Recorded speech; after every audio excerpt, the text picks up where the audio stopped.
একটা কাণ্ড জানেন, আমার সাথে যে এমন হয় জানি না কয়জনের সাথে এমন হয়। তবে আজকে মজার এই কাহিনীটা আপনার সাথে শেয়ার করব।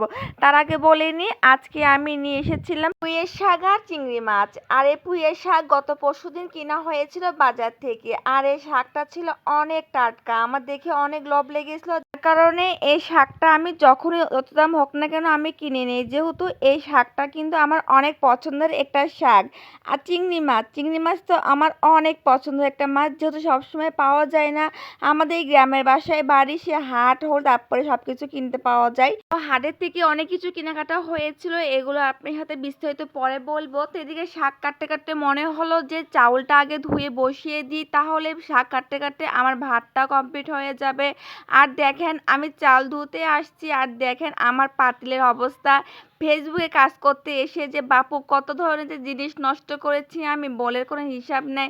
এদিকে দেখছি মোটরে কোনো পানিও নেই, আর দেখছি এদিকে পানির লাইনের অবস্থা খারাপ, পাইপটা খুলে রয়েছে, যার কারণে ওখান থেকে পানি নেওয়া সম্ভব হচ্ছে না। তো আগে থেকে আমি এখানে পানি রেখে দিয়েছিলাম ভরে, যাক এখন সেটা কাজে লেগে যাচ্ছে। তো এখান থেকে আমি চাউলটা ধুয়ে নিই। যেটা বলতে চাচ্ছিলাম, যে প্রথমে বলেছিলাম যে আজকে যে একটা কাণ্ড হয়েছে বাপু, আজকে আপনাদের শেয়ার করব। জানেন আজকে আমি দুপুরে ঘুমিয়েছিলাম, আজকে ৩টার সময় একটা পোস্ট করার পরে আমি ঘুমিয়ে পড়েছিলাম প্রায় মনে হয় 4:30টার দিকে। আর ঘুম ভেঙেছে আমার হচ্ছে 6টার দিকে। আর ঘুম থেকে উঠে দেখছি মোবাইলে কয়টা বাজে, দেখছি 6টা বাজে। আর আমি তো ওই ছোটার সময় আমার ছেলেকে প্রাইভেটে পাঠাই। আমি ভাবছি যে এখন সকাল 6টা বাজে, বাহিরে আলো দেখা যাচ্ছে। আল্লাহ, অন্ধকার থেকে আলো হয়ে গেল, রাত থেকে সকাল হয়ে গেল। আমি কখন ঘুমাইছিলাম, আমার ছেলে কই, আমার জামাই কই। আমি আমার মেয়ে দেখছি পাশে ফোন দেখছে। আমি বলছি এত সকালবেলা ফোন দেখছে, আমাকে চিল্লাচ্ছি, হ্যাঁ এত ভোরবেলা ফোন দেখছো কিসের জন্য? ভাইয়া কোনে, পড়তে গেছে প্রাইভেটে। তখন বলতেছে যে আম্মু ভাইয়া তো খেলতেছে বাইরে। আমি বলছি খেলতেছে মানে? এখন দেখি 6টা বাজে, ও এখন খেলতে গেছে। আমি মানে হয়ে গেছে। বলছে না না, এখন তো বিকাল 6টা বাজে। আল্লাহ গো মাবুদ, আমি বলছি আল্লাহ, আজকে বিকালে একটু আনামাদে ঘুমাইছে হয়তো, এই জন্য মনে হয় হুমচে করে ঘুম থেকে উঠেছি। ঘুম কিন্তু চোখ থেকে ছাড়েও নাই, ঘুম ছিল একদম চোখের মধ্যে অনেক। তো যাই হোক, ঘুম থেকে উঠে গিয়েছি। আর ঘুম থেকে ওঠার পরে এখন আমি ভয়েসটা দিচ্ছি আপনাদের মাঝে আপলোড করার জন্য। ভিডিও করার সময় মানে এডিট করার সময়ও হয় না, রাত্রেবেলা ঘুমিয়ে গিয়েছিলাম। তো এখন মেয়েকে লেখা দিয়েছিলাম, তো ও লেখে আমাকে দেখিয়ে গিয়েছে। এদিকে দেখছি যে রান্না করার জন্য তেল ছিল না, তো তেল আনতে দিয়ে পাঠিয়ে দিয়েছি মেয়েকে। এদিকে ভাবছিলাম যে এদিকে আমি হচ্ছে মশলাটা বেটেই নিই, আর তেল আসার অপেক্ষা করতে করতে মশলাটা বেটে নিচ্ছিলাম।